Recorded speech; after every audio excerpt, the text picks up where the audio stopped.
assignment problem. তো assignment problem মই এটা example লৈছো তো example তো মই অলপ পঢ়ি শুনাইছো example দিছে a machine tool company decide to make 4 sub assemblies through 4 contractor. The cost matrix is given by cost matrix is this চাৰিটা sub assemblies and চাৰিটা contractor দিয়া আছে এবিলাক এখিনি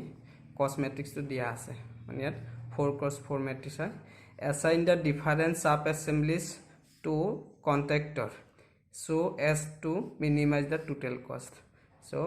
আমাৰ কি কৰিব কৈছে এটো solve কৰিব কৈছে different sub assemblies different contractor যিকোনো এটা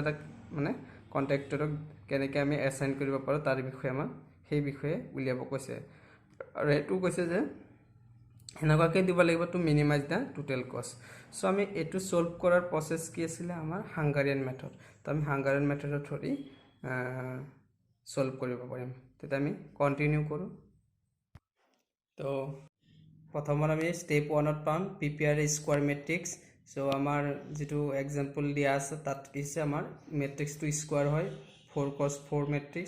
So আমাৰ ইয়াত কোনো ডামি row বা ডামি column add কৰিব দৰকাৰ নাই. So here we get a square matrix. Step 2 you have to what reduce the matrix. Step 2 কিব reduce the matrix. আমি matrix to reduce কৰিব লাগিব row wise column wise. তো first a so মই row wise reduce কৰিম প্ৰথমত. So মই box বনাই লৈছো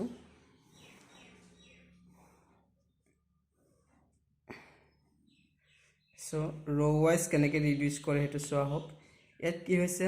এই row টুত চাব লাগিব সবতকে smallest element কি ইয়াৰ smallest element হৈছে 13 তো 13 টু কি কৰিব লাগিব প্ৰত্যেকটো row এই row টুত থকা প্ৰত্যেকটো এলিমেন্টৰ পৰা সাবট্ৰেক্ট কৰিব লাগিব তো 13 টু 13 ৰ পৰা সাবট্ৰেক্ট কৰিলে কি পোৱা যাব এটো 0 পোৱা যাব তো নেক্সট 13 টু 15 ৰ পৰা 13 মাইনাস কৰিলে কি পোৱা যাব 2 দেন 14 মাইনাস কৰিলে কি হ'ব 1 then 17 or 13 minus কৰিলে কি পোৱা যাব 4 তো আমি কি পাম 2014 পোৱা গল similarly আমি চাব লাগিব next row to চাব লাগিব next row সবতকে smallest element কি হয় 11 তো 11 ৰ পৰা আমাৰ 11 minus কৰিবলে বাকি সব এলিমেন্টৰ পৰা কি কৰিব 11 to minus কৰিব লাগিব তো ইয়াত আমি পাম 0 আমি ইয়াত পাম 0 then 0 then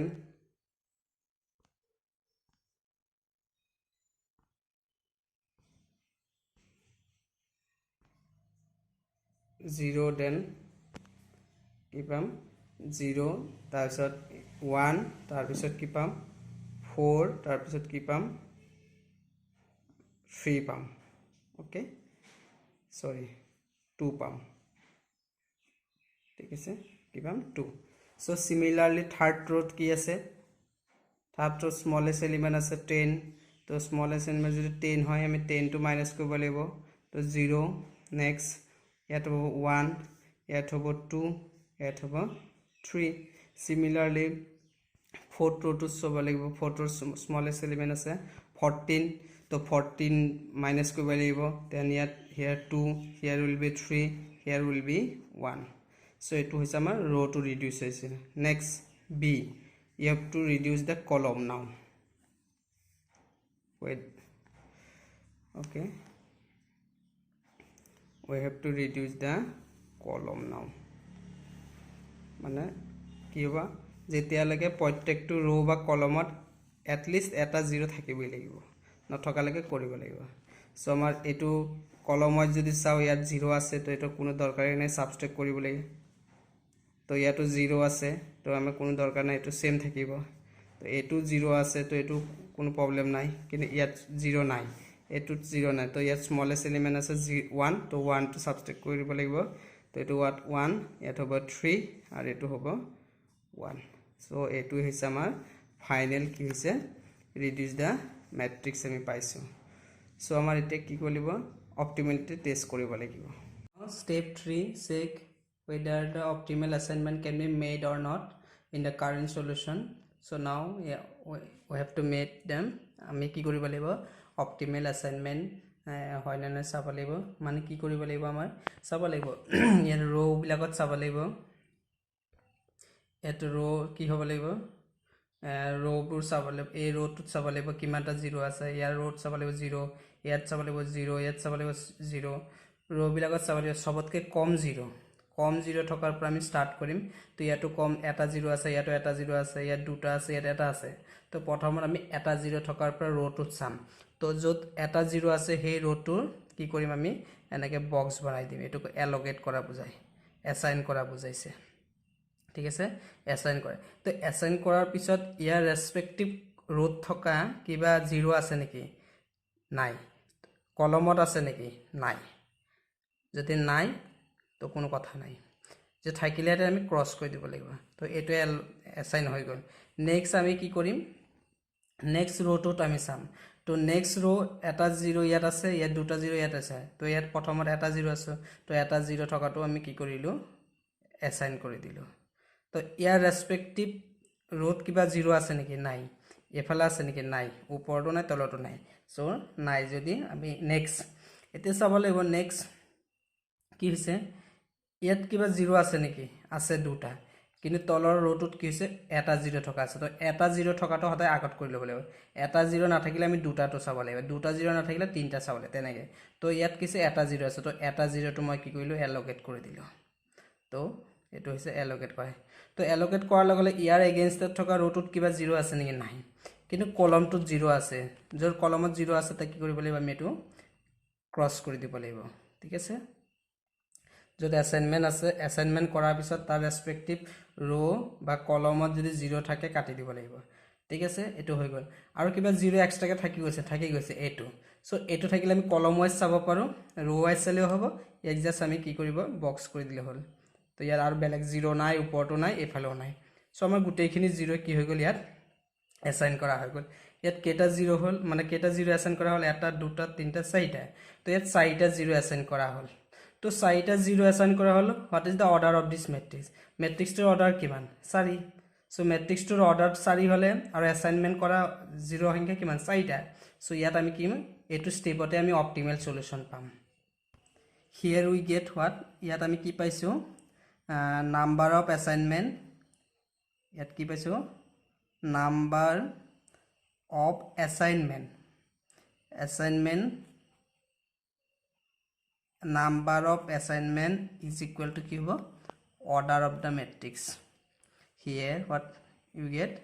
here we get what number of assignment is equal to order of the matrix ইয়াত কি হৈছে number of assignment কি পাইছো আমি order of the matrix এর লগত ইকুয়াল পাইছো কি হৈছে number of assignment 4টা আছে আৰু matrix টো কি হৈছে order টো হৈছে 4 তো আমি ইয়াত কি হৈছে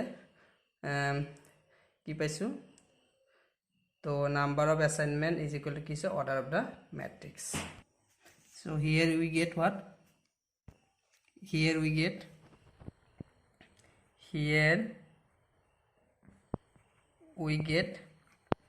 optimal assignment. Here we get optimal assignment. So the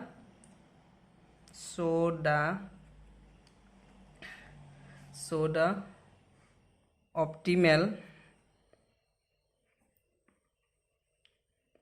assignment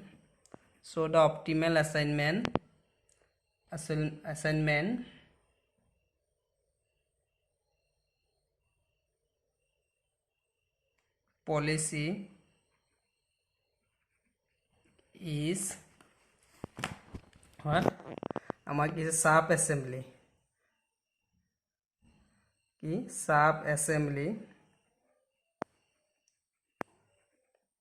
assembly আমি কি হৈছে 1 2 3 4 তো আমি কি হৈছে কাক দিছো কন্ট্ৰাক্টৰ কি হৈছে 1 নম্বৰ সাব অ্যাসেম্বলি আমি কাক অ্যাসাইন কৰিছো ইয়াত চোৱা হ'ব এটু কি হৈছে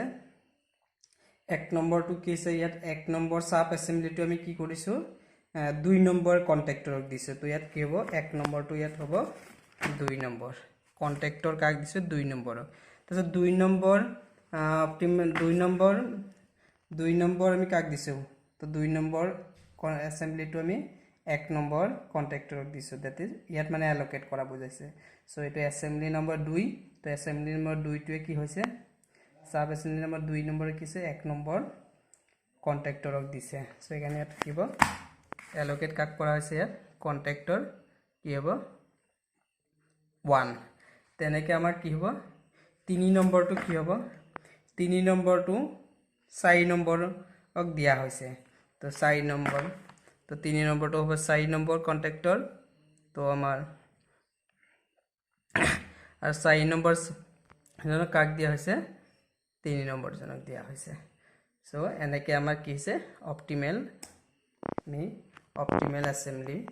অ্যাসাইনমেন্ট পলিসিখন পাইছো ঠিক আছে সো ইয়াত কি হৈছে আমাৰ কি মিনিমাইজ দা কষ্ট হৈছে এতিয়া আমি টোটাল মিনিমাইজ কষ্ট কি পাব therefore the total minimize cost total minimum cost is equal to কি হ'ব আমাৰ যেটো মেইন কষ্ট ম্যাট্ৰিক্স আছিল সেই কষ্ট ম্যাট্ৰিক্সৰ যত আমি অ্যাসাইন কৰিছিলো সেই ভ্যালুখিনি কি হ'ব সেই ভ্যালুখিনি আমি প্লাস কৰি দিলে হেতুই কি হ'ব কষ্ট ম্যাট্ৰিক্স পোৱা যাব তো আমাৰ কি আছিল আমি মেইন কোৱেশ্চনলৈ ঘুৰি যাম সো এটোই আমাৰ আছিল কষ্ট ম্যাট্ৰিক্স তো কষ্ট ম্যাট্ৰিক্স আমি এটো অ্যাসাইন কৰিছিলো সো আমাৰ কি পাম আমি কি পাইছিল ফাইনালি এটো অ্যাসাইন কৰা পাইছিল তো ইয়াৰ ভ্যালুটো কিমান আছিল সো ইয়াৰ ভ্যালুটো আমাৰ কি হৈছে 13 2 নম্বৰ ঘৰটো 13 আছিল তো আমি এটা কি কৰিব ইয়াৰ লিখিব লাগিব 13 into 1 plus next assignment কত কৰা হৈছে next assignment কৰা হৈছে 2 নম্বৰ ঘৰত সো 2 নম্বৰটো কিমান আছে ন 11 সো 11 টো ইয়াত প্লাস কৰিবলৈ into 11 প্লাস আকৌ 3 নম্বৰ ঘৰত কি দি আছে 4 নম্বৰ পজিশনত কি আছে 11 আছে আকৌ এটো কি হ'ব 11 into কি হ'ব 1 ফাইনাল প্লাস আৰু এটা হ'ব 4 নম্বৰ অ্যাসাইনমেন্টটো কোড কৰা হৈছে ইয়াত সো এটো কিমান ঘৰ ইয়াৰ ভ্যালুটো কষ্ট ম্যাট্ৰিক্সত কিমান ভ্যালু আছে ইয়াত 14 আছে তো ইয়াত 14 into 1 হ'ব তো 14 into 1 সো এখিনি প্লাস কৰিলে আমি কিমান কষ্ট পাম আমি পাম কিমান হ'ব এটো 13 11 11 14 तो टोटल किमान হ'ব 3 4 9 আমি কি পাম 49 সো আমাৰ টোটাল মিনিমাম কষ্ট কিমান পোৱা যাব 49 ঠিক আছে কি পাইছো অপটিমাল সলিউশন পাইছো তো অপটিমাল সলিউশন কাক কাক অ্যাসাইন কৰা হৈছে সাব অ্যাসেম্বলি 1 নম্বৰটো 2 নম্বৰ কন্ট্ৰাক্টৰ কৰিছে 2 নম্বৰটো 1 নম্বৰক 3 নম্বৰটো 4 নম্বৰক 4 নম্বৰটো 3 নম্বৰক দিয়া আছে তো আমি টোটাল মিনিমাম কষ্ট কি পাইছো আমাৰ যত অ্যাসাইন কৰিছো 0 টু যত অ্যাসাইন কৰিছো হেতু আমাৰ যেটো কষ্ট ম্যাট্ৰিক্স দিয়া আছে তাত যেটো কষ্ট থাকিব সেই সেলটো তো আমি হেখিনি কি কৰিম 1 ৰ লগত মাল্টিপ্লাই মানে 1 1 অ্যাসাইনমেন্ট হয় তো 13 ৰ লগত 1 প্লাস 11 ৰ লগত 1 তেনেকৈ আমি কি কৰিলে প্লাস প্লাস 49 পাম টোটাল মিনিমাম কষ্ট পাম ঠিক আছে তো এটোই আছিল আমাৰ প্ৰবলেমটো তো আমি ইয়াৰ সলিউশনটো উলিয়ালো সো ইয়াত কি হৈছে আমাৰ অপটিমাল সলিউশন স্টেপ 3 তে শেষ হৈ গৈছে যদি আমি অপটিমাল সলিউশন নাপালো হেতেন আমি স্টেপ 4 লৈ গলো হেতেন তো স্টেপ 4 ৰ কেনেকৈ এটা প্ৰবলেম সলভ কৰা হয় হেতু মই নেক্সট ক্লাছত বুজাম যদি মোৰ এই ভিডিওটো ভাল লাগিছে লাইক কৰিবা শেয়াৰ কৰিব আৰু মোৰ চেনেলটো সাবস্ক্ৰাইব কৰিব এনেকুৱা ভিডিও পাই থাকিব কাৰণে ধন্যবাদ